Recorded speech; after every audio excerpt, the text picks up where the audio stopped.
very compelled to make a video today, but I didn't have a clear vision of what I want to talk about. I try to look every day at the Tanya, the Rayads from Lubavitch. He set up to finish Tanya every year, and so I usually try to at least take a peek at that. I don't necessarily actually learn it, just maybe look a little bit at the daily Tanya, what they call chitas. I'm not a big Lubavitcher chassid, but that's not nothing to do with the Tanya. The Mishnah Berurah also quotes the Tanya, the Baal Tanya, the Shulchan Aruch Harav. But also it's not to say that everything that the Tanya says is gospel truth, or should be understood exactly, literally. And not only that, but there are other tzaddikim who argue with the Tanya on various things. So I'm going to read this here, not to say that necessarily is what everybody agrees on, but it's an interesting approach, and it makes sense to a certain extent. This is the chapter 39, the Tanya, of today's chitas. So Menezeh gam kein ikram alochim b'shem chayas v'hemus. For this reason, this is why angels are called by the name of animals, beasts and cattle. What do we mean by this? In Ezekiel we read that it says that the face of the lion is to the right, and so forth. Pnei Ashur is small. The face of the ox is on the left, because angels have no free will. Just like animals have no free will, animals exist by instinct. Angels have no free will. This is how the Tanya learns, and this is how I would say most people learn today, although it's not universally accepted. And Tanya mentions this as well. Also, there are many different types of angels. So it says that they are they don't have free will, the way human beings have free will. Their fear of God, their awareness of God, and their love of God come naturally to them. It's their instinct. This is written in the Zohar, Raya Mehemna, Parshas Pinchas.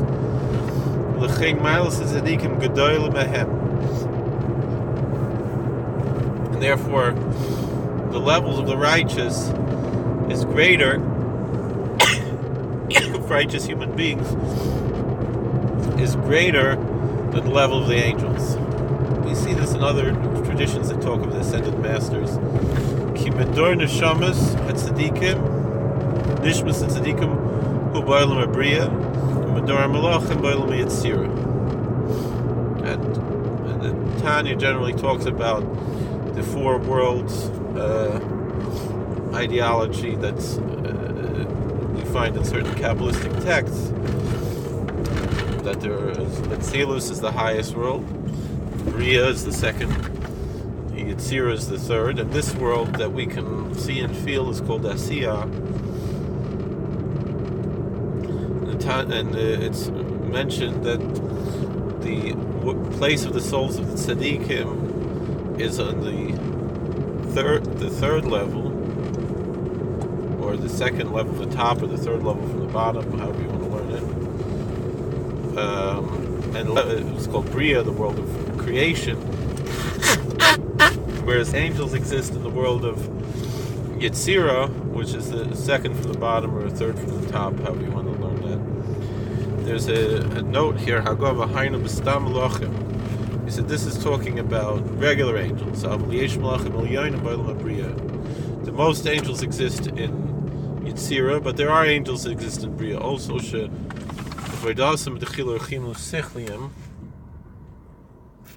And they have a level of intelligence, and that's where their service of God is with a very high level of intelligence, and that's what inspires their love of God and their fear of God.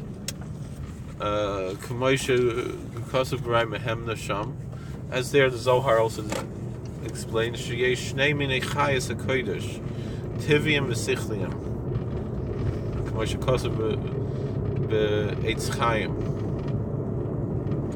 The Arizal points out that there are two types of, when Ezekiel speaks of the holy living beings, the Chayes HaKodesh, there are two types. There's the natural type and the intelligent type, meaning that their service of God, for some it's natural and some it's a matter of choice. So there are angels that have free will and there are angels that lack free will. So v'hevdel b'neim hu kiboil me'yatzirim iris sham midoisav shel ein soif baruch hu levadan shein havasei fachle virasei.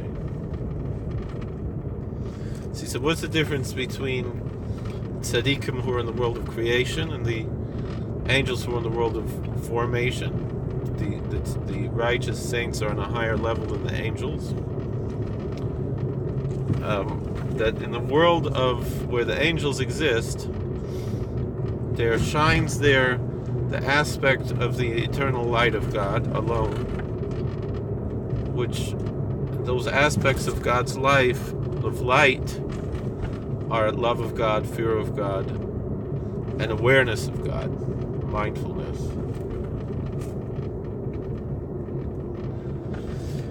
And it's written in the Tikkunei Zohar and the Eitz Chaim that there are 6 spheros which nest in Yetzirah,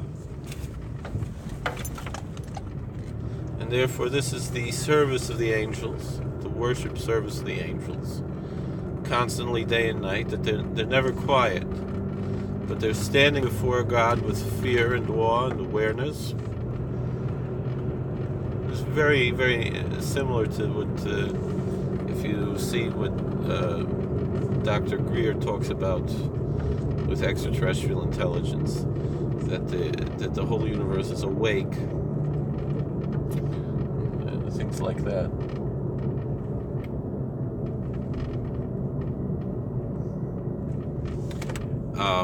And this is what it means that the whole camp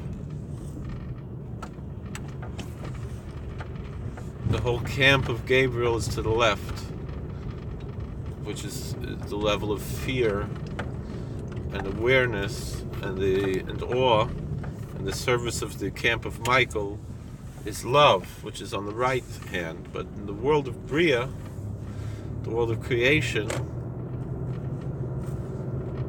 there it's not only the attributes of the eternal light, but it's the wisdom and understanding and knowledge of the eternal light, the infinite light of God. May be blessed that that's the source of the attributes, the mother and the root of them, as is cited in the Tikkunim, that the Ima Eloah, which is, it's not meant to be taken literally, but it literally translates as the supernal mother, but that's not, it means to say there's levels of understanding. Nests, of course, this is not to be taken literally. God is purely one. We're talking about the spiritual worlds that God created. That this Imoilah is nesting in the 3 spheres in a throne, which is the world of Bria, and therefore that's the living place, the dwelling place of the souls of the saints who serve God with fear and love, which comes from understanding and knowledge of the greatness of the infinite light of God. And this love is called the love of the heart. the desire of the heart, like I said, and from this desire of the heart, it creates a garment for the soul in the world of Bria, which is the higher Garden of Eden, the higher paradise. This is mentioned in the Zohar Vayakel. These are deep philosophical ideas not to be taken literally. I think a lot of the mistakes that people make about Kabbalah and things are when they take things literally. These are figurative, lofty concepts, but the fact of the matter is there are indeed angels and other forms of intelligence that God created throughout the world for various purposes. Thank you for watching. God bless. Please like, share, and subscribe, comment, and all the best.